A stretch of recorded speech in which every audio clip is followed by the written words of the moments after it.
All right, today we're going to unpack one of the most complicated and honestly most heartbreaking relationships in modern literature. We're talking about the bond between two boys in Kabul, laid out right in the second chapter of The Kite Runner.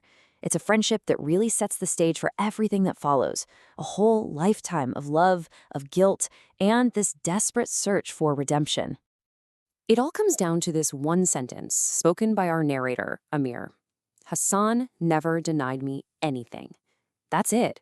That's the key to the entire story. On the surface, it sounds like a tribute to an incredibly loyal friend. But well, underneath, there's this hint of a power imbalance, a kind of debt that's going to haunt them both forever. This single idea is really the engine that drives the whole novel.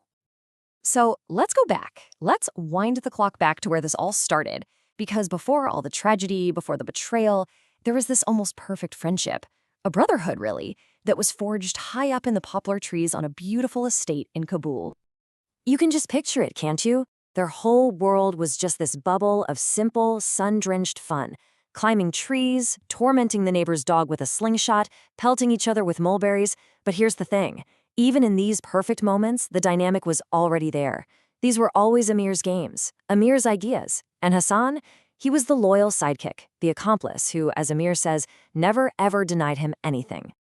And this is Hassan seen through Amir's eyes. The description is so incredibly specific.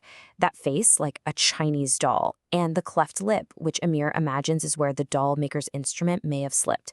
He isn't just described as a friend, he's described almost like an object, a distinct being marked by his Azara features, and defined more than anything else by that fierce, unwavering loyalty. But here's the catch. When the games were over, when they climbed down from those trees, that shared world, it just kind of dissolved. Their brotherhood was real for sure, but it existed right next to a completely different reality, separated by just a short walk across a garden path. I mean, just look at this contrast. It is night and day. On one side, you have Amir's home, his father Baba's mansion. It's a symbol of pure wealth and status. Marble floors, crystal chandeliers, the whole deal. And on the other side, Hassan's home, a small, simple mud hut out back in the servants' quarters. They might have played like equals, but they went to sleep in two totally different worlds. So you have to ask the question, right? How could this incredibly deep bond even exist across such a massive social gap? Well, as the story shows us, the answer is tangled up in the lives and the sins of their fathers. Yep. To really get Amir and Hassan, you've got to look at their dads.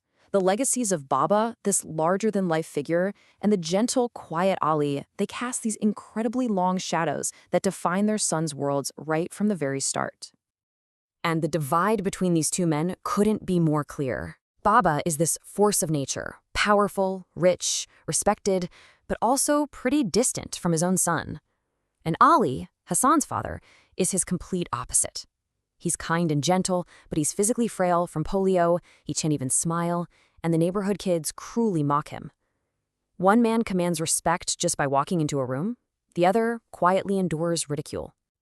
Okay, so now let's zoom out even further, because this isn't just about money or social class. It's about a deep, painful historical conflict that's always lurking in the background of their friendship, this ethnic and religious divide between Amir's people, the Pashtuns, and Hassan's, the Hazaras. So this is, officially, who the Hazaras are. But in the world Amir grows up in, their history is basically invisible. It's erased. He says his school books at the time barely even mention them. He literally had to sneak into his father's study and dig up an old, dusty book to find out the truth. And what he finds in that book is just shocking. It's a brutal, hidden history, a long and violent story of his own people, the majority Pashtuns, persecuting and oppressing the minority Hazaras for generations. This isn't just some old story, it's the very foundation of the society they live in. And if you want to know just how deep this prejudice runs, just listen to this quote. This comes from Amir's own school teacher. He doesn't just dismiss the history of the Hazara people, he openly mocks it. He wrinkles his nose at the word Shia like it's a dirty word. This is the casual, everyday bigotry that Hassan has to live with.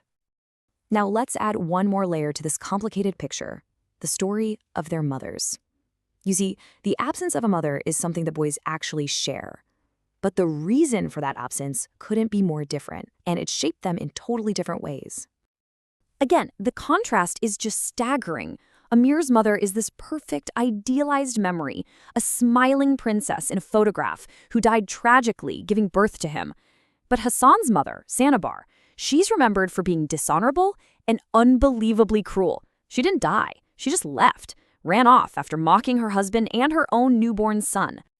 And nothing captures that cruelty like this.